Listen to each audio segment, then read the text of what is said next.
You waited all week, and it's finally here. The Eat, Drink, Explore Weekly Travel Deals Extravaganza. Yes, indeed, and a very good morning, everyone. 9:19 the time here on this Sunday Fun Day. Great to have you with us, as always. It is our travel segment, and I would highly recommend that you travel right now, no matter where you are, to Monterey Bay to check out possibly once-in-a-lifetime occurrence of some of the largest numbers of humpback whales seen in that region in some time. Catherine Whitaker is a marine biologist who has been closely watching the situation there in Monterey Bay. And she tells tourists what to look for on the boats that leave Old Fisherman's Wharf right there in the heart of town. And she joins us on the Eat, Drink, Explore live line right now. Good morning, Catherine. Good morning, Randall. It's a pleasure to be here. Yeah, well, you've been so busy. I'm glad that we could get a little of your time to talk about what's happening out there. Boy, the tourists that are on your boats must just be being treated to some of the most amazing sights that have happened lately, huh? It has been off the charts, and you are right by saying trip of a lifetime. Nothing like this has happened before. Never been seen in Monterey Bay, having this number of humpback whales in our area, in our backyard, foraging and feeding for this length of time, for months and months. It has gone on and on. They usually leave the bay and start trickling by at this time, and they're not giving up the food. It is really a trip of a lifetime for people coming in to see this. I don't know when it's going to break up, when they're going to move on, but right now it is scorching hot. Is it just that they, on their way from Alaska to their their winter grounds down off of Baja, that they came upon what we would consider to be a giant all-you-can-eat buffet, and they don't want to go home? Well, yeah, no. Okay, so here's the dealio.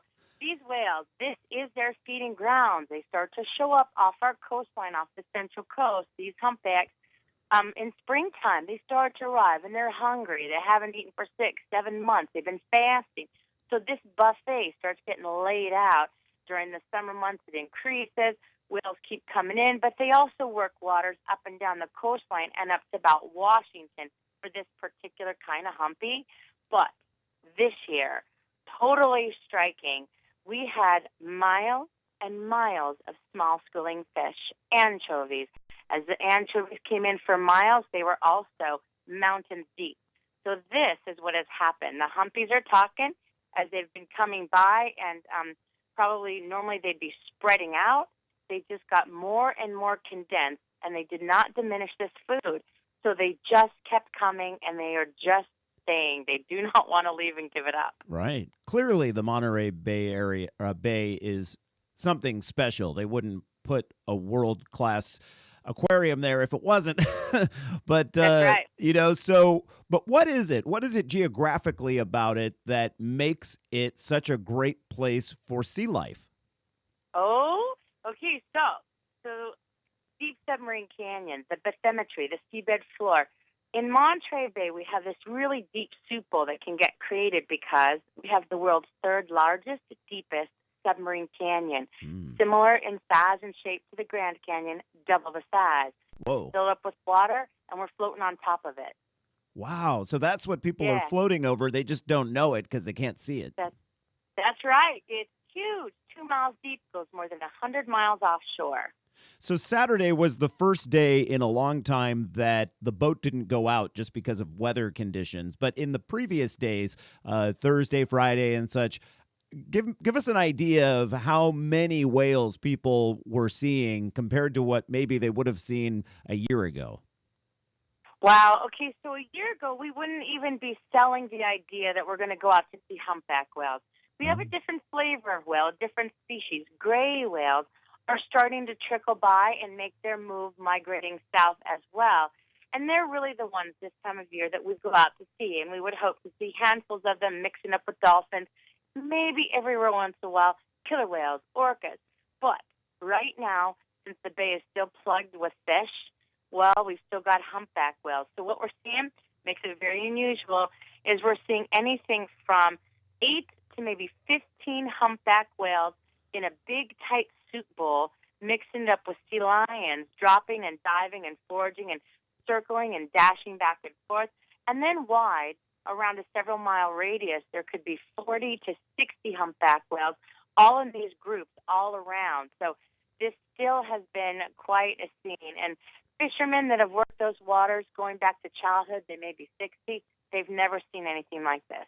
Incredible. And some of the pictures that I've seen in the newspaper and such show that they're coming really close to shore. Kayakers can even go out and see them. Well, I will say that seems to have shifted a little.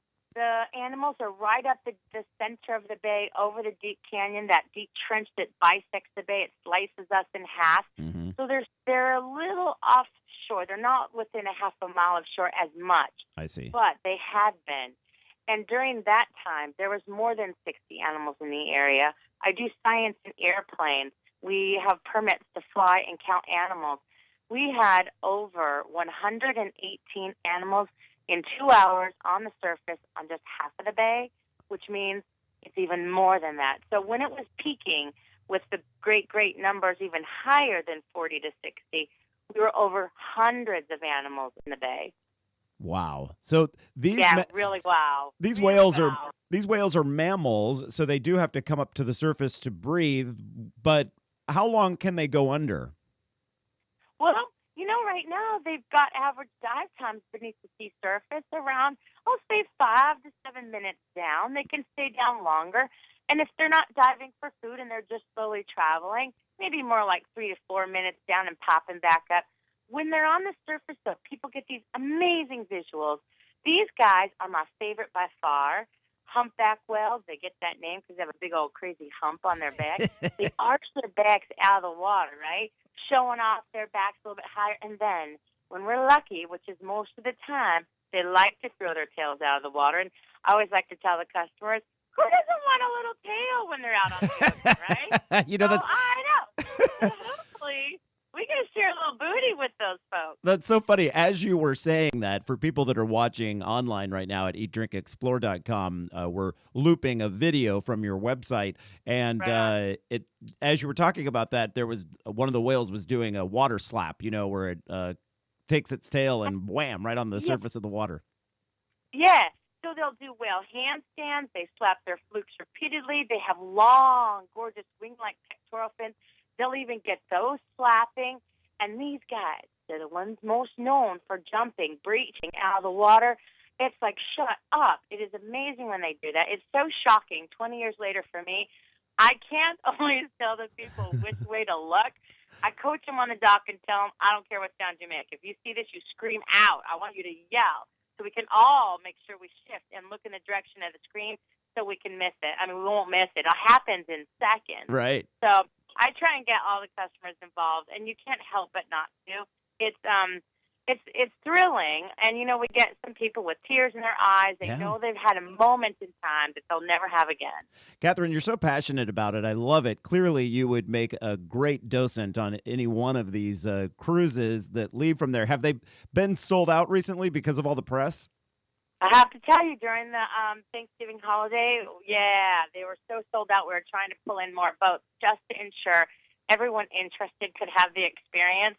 Luckily, it's still going on, so people can still come to Princess Monterey, head out there on our ships. We've got 2 of the largest ships, most comfortable, and they move pretty quickly to get you to the location. So there's still room now, but we had been really plugged with people over the holiday. I love it. And we have a deal for our listeners, 15% off if they go through the Experience Days website. You can find a link at eatdrinkexplore.com. You can book one of these tours, see these whales once in a lifetime, and get a discount while you're at it. And meet Catherine in person. Catherine Whitaker, marine biologist there at Princess Monterey Whale Watching. Thanks for joining us today.